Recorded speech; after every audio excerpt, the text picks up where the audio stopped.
Hi, everybody. Welcome back to Carl and Rick Talk Risk. Rick, I said your name right. I just Yes, misspell it you did. occasionally. Yes. I am here traveling. I am in a hotel room with very bad lighting, and it is very early in the morning. Yeah, Canada is a big country with 4 time zones, and I am not in my time zone. yeah. Well, you told me that you're getting snow squalls in the afternoon. I'm Yeah, glad to say it's almost 20 degrees here. It's lovely. I'm very it's happy. almost May for crying out loud, and we're getting I know. snow squalls and dangerous, driving warnings. Come on, give me a break. I know. That's insane. Yeah. Um, Yeah, Rick, we had a really good conversation last week about university systems and designations, and yeah, I really had a good time. You've had a good episode when you think about it all week, when it's, you're mulling it over in the back of your mind all week. So, Carl, yeah, you've got to get a life. move on. Anyway, but one of the reactions we got was to look at something related to AI. Maybe they were trying to get us to move on, huh? All right, guys, we've had it. Lots of people want me to move on. And I had you sent me the video, the article, and I'll tell you the title in a second. But I had seen the video. It's been doing the rounds, and it is quite recent. And it's quite shocking the first time you see it, but I think we can add some thoughts of our own to this one. So the article is training their own replacements. Indians filming AI training videos spark backlash online. Oh boy, it's dramatic. Quite a headline there, but it's the video, if you haven't seen it, of Indian textile workers with kind of augmented reality headsets, kind of headbands that are recording all of their hand movements and eye motion, I guess. You can kind of fill in a lot of the details yourself. They're gathering data for AI to be able to mimic all of these movements and replace them. You know, um, that's the theory anyway. And I think Rick, in our quick back and forth on this, we wanted to bring this into the sphere of risk management. What would this look like? Should we help AI? Should we help train AI to do parts of our job, and how would that look? Um, I'll start with one quick thought. Just looking at these videos, I think they're going to find that a lot of that stuff is very, very difficult to. They're going to find out some things that are just not possible, and some stuff which can be done. So I feel like it's going to go in the same direction of humans with AI help in some part of the process. Um, and I'm reminded. I think we've touched on the story before, but there was an attempt in the past to correctly sex baby chicks in Japan quite a few years ago. I don't know how long ago.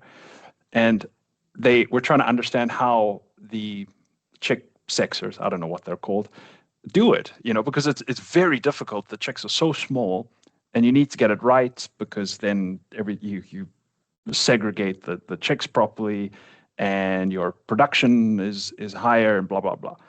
And the funny thing is, they couldn't get the people who do this job to explain. They didn't know what they would. I mean, they knew by touch, by intuition, what sex the chicken was, but they couldn't explain it, and it was very difficult for that reason to automate it, to use machines to do this. And of course, chicks are very fragile. Don't exactly want to put a metal hand in there. That's going to figure out all this stuff. So like human touch is quite important, and it's difficult to, I guess, get a machine to be as delicate and sense all that. So, my thought on these videos and also risk management is, if we were wearing our devices, monitoring exactly what we're doing and figuring out what makes us better and worse risk managers, I think we're going to stumble across some stuff that can be quickly replaced, and some stuff that is takes so many connections and good relationships and convincing and all things that, yeah, I mean, AI cannot do. But what do you think? Well, first off, I want to step back and I want to mention a novel. First off, I've been traveling, so I've been staying up extra late trying to get into the time zone.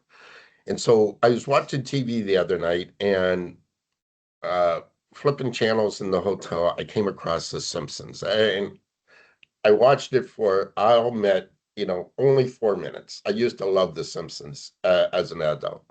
Mm. And Lisa was carrying a bag of Kurt Vonnegut books. So I have to go back to Kurt Vonnegut.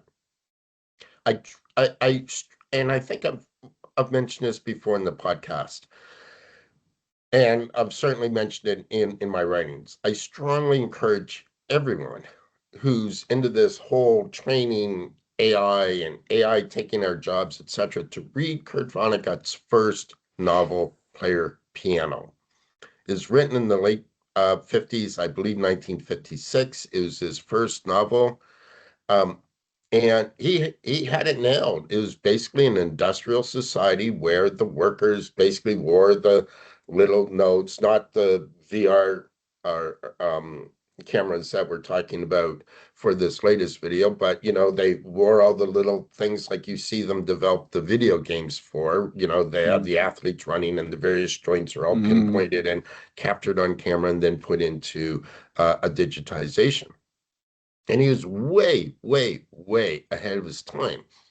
And he looks at what happens, basically the outcomes, and he's almost nailed it perfectly. It's kind of like he took a time machine to 2026, took very good notes, and then went back to 1956. Don't call me, it might have been 1958, it's late 50s, and wrote about it and Player Piano. So that's the first thing I want to say. I strongly want to encourage people to go back and read Player Piano because Kurt Vonnegut got that right. And I realize that Kurt Vonnegut as an author, people might have political views on him one way or the other. He got that right. He got that right. And there's a lot of lessons to learn. And yes, in Kurt Vonnegut mode, it's kind of like 80% reality fiction and 20% a quasi science fiction element to it, but it's pretty bang up.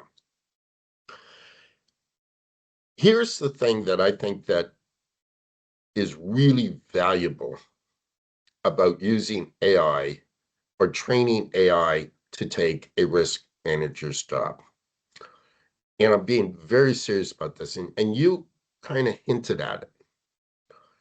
And yes, trigger warning, I'm going to bash the whole complicated versus complex thing. But by training AI to do our risk management job, first off, we have to learn to articulate what we do. And there's huge knowledge in that. Okay, I realize that a lot of it's intuitive, just like trying to determine the sex of chicks. Okay, and you just through experience, you build things up that can't intuition expertise that can't be explained. I get that. Okay. But that's to be celebrated, not to be a negative, but explicitly acknowledging and getting to the point where we can clearly mark what we can explain and what we can't explain is incredibly valuable. Okay. And that's how we learn about ourselves as risk managers. That's how we learn what's complicated versus what's complex. That's what we learn about what is human versus what is not human. And so much of what we do in risk management, and here I'm kind of leaning a little bit more towards financial risk management, but it's regulatory based. And the regulatory based stuff really, when you get down to it, isn't human based. Okay, yes, Yeah. it's regulation set by humans, but it's not because of the risks caused by humans. It's kind of a second or even a tertiary effect of the risk caused by humans. Having AI take over those tasks and training AI to take over those tasks allows us, forces us to focus on the stuff where humans are the center of the risk. And again, my Mm, definition of risk being possibility that both bad or good things may happen. And I believe that that is incredibly important.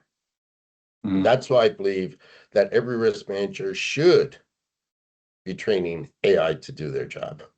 yeah. Yeah.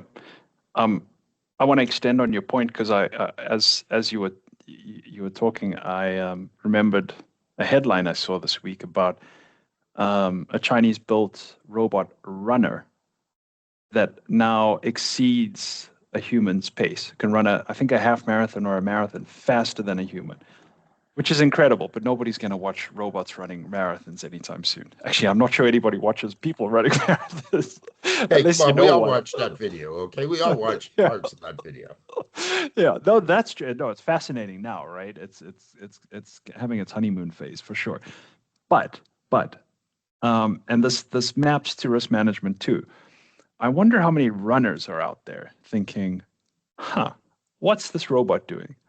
What can we learn about the mechanics of its stride and how it operates and what it's doing differently to us that maybe we can apply in our running style, right? I wonder how many humans are thinking ahead to that point where we can learn from, because robots are, right, a little, I mean, this AI is a bit more autonomous. It's finding ways to do things without being overtrained, right? It's finding its own way. And I wonder how many humans are looking at that and thinking, okay, what can we learn about what it does to help how we perform? And I think that's kind of how risk managers could also look at some of the stuff is how does AI make connections between things that we didn't think of, and is there a basis for that? I mean, you're looking at more explainable, right? Not a complete black box. Um, but yeah, so I think you're onto something there, and yeah, I think the fear is misfounded. I think that's kind of what we're getting at in this Well, conversation. Is no, actually, I think the fear is founded for many risk management jobs. Many risk sure, management jobs, particularly those on the regulatory side, yeah, can and should be automated. But here's the thing. For example, when we're looking at that video that I assume that you're going to post from the news article, or when we're talking about the running robot, those are all manual tasks. mm, right, Okay. Being quite frank, a lot of risk management tasks are kind of manual. Like you're more or less, your fingers on the calculator, your pen are doing, or your fingers on the yeah, keyboard are doing basically the exact same thing again and yeah, again and again and again and yeah, again. And can and should be digitized. oh, But here's the thing. The most valuable things in risk management are not even intellectual.